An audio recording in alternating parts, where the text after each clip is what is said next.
Morning, guys. Welcome to our assembly for today.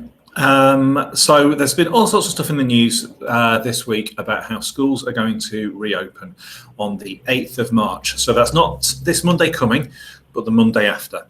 And on that day, you guys are all going to be back in school together. And it's going to be really, really lovely because you'll get to see your friends and you'll get to see your teachers and they'll get to see you because all the staff have missed all of you guys as well.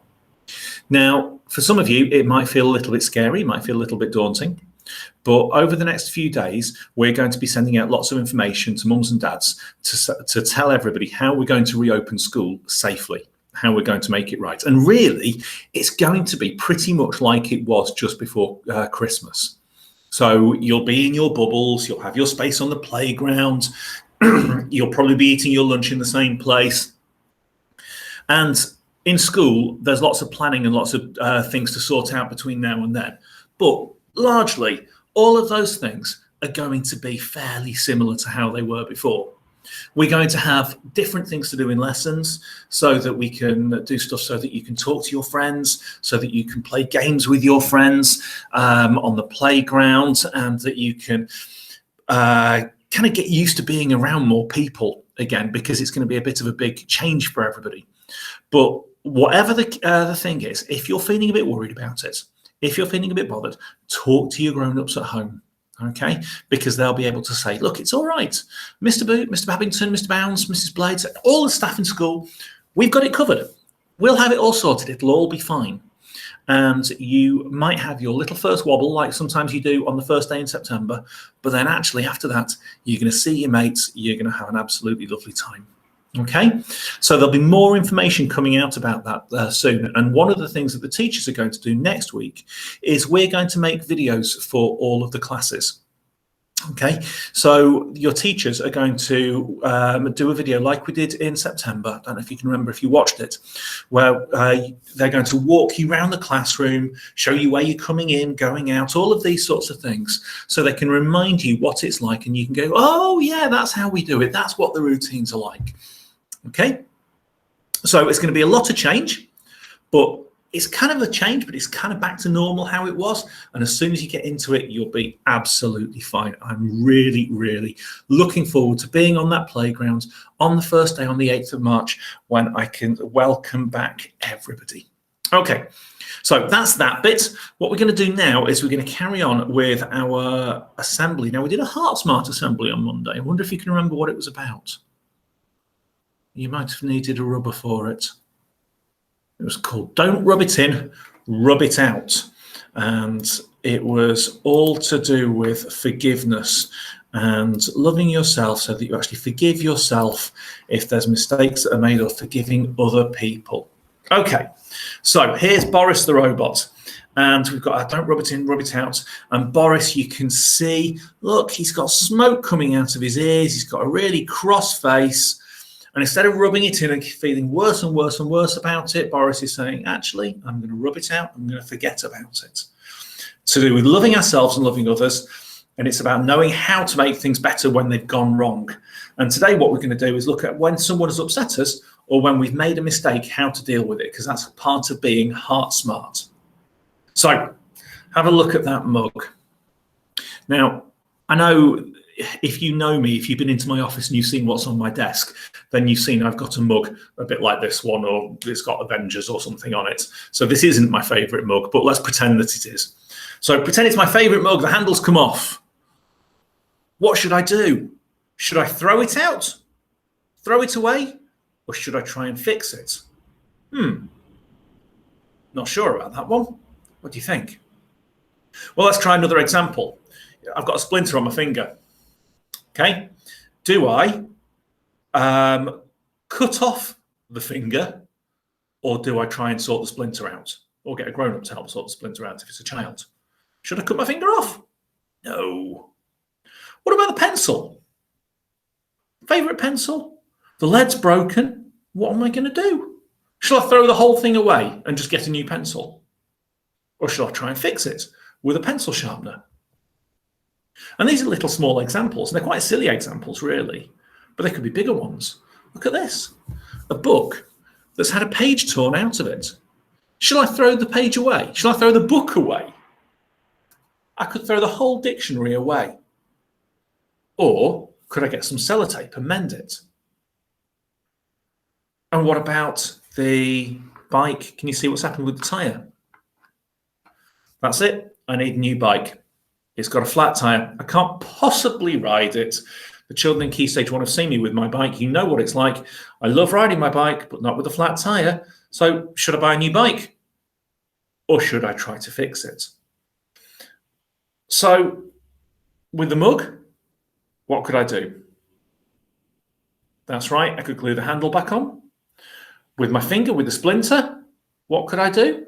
Not chop it off. That's right, I could put a plaster on it, I could get some cream on it, get the splinter out. Okay, with the pencil, what can I do? Sharpen the pencil. With the book, get some sellotape and tape it on. And with the tyre, get out my puncture repair kit and I could fix the tyre. Right.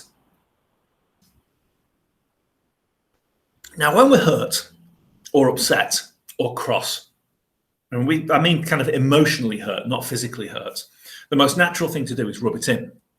So we can point out that somebody has done something wrong. We can accuse, we can sulk, we can frown, we can start rumours or try to get our own back. I'll look at all of these different cases.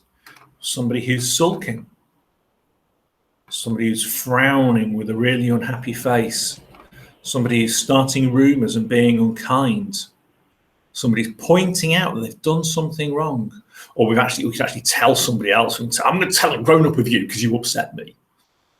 Okay, and I bet if you were to think about it, everybody's probably done one of those things. But actually, it ends up hurting you because you feel cross and grumpy, and it hurts the person who you're upset with, and it makes a broken friendship even worse, even worse. Now, the hardest thing to do is actually the Heartsmart thing. It's the thing that's best for our friends and best for us too. It's the only way a broken friendship can be mended. So rubbing it out is the Heartsmart response, and it's like forgetting it's happened. It's not easy. Only really kind of brave people can do that. Sensible people who want to make things better for them. So it's like forgetting it's happened. It's giving them the thumbs up, even if you think right there, right then, they don't deserve it. It's covering their mistake with love, and it might mean that we have to say sorry too. And arguments usually involve both people.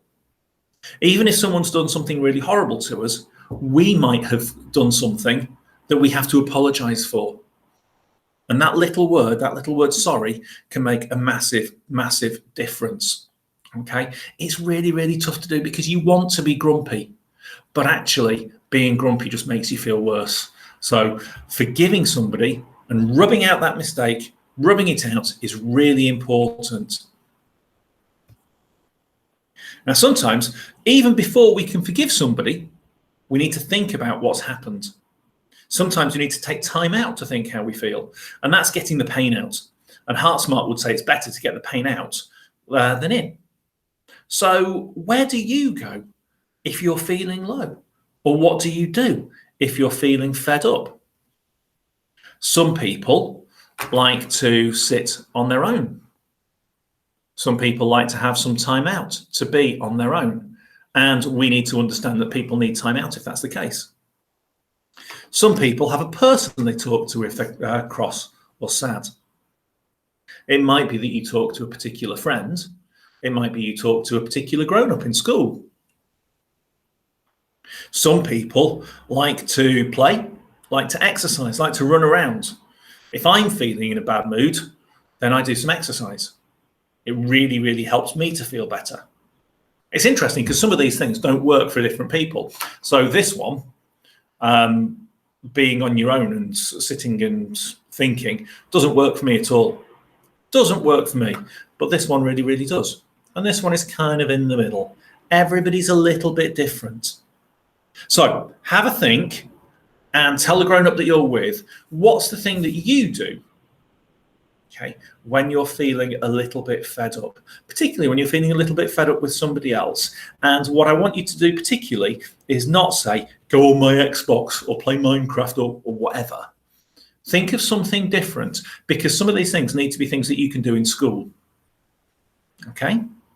And all of these things on the screen, you can do in school.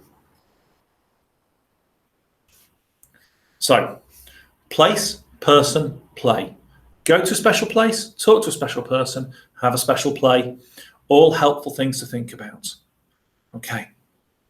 So, have a think for a moment for me. Is there anyone we can forgive today?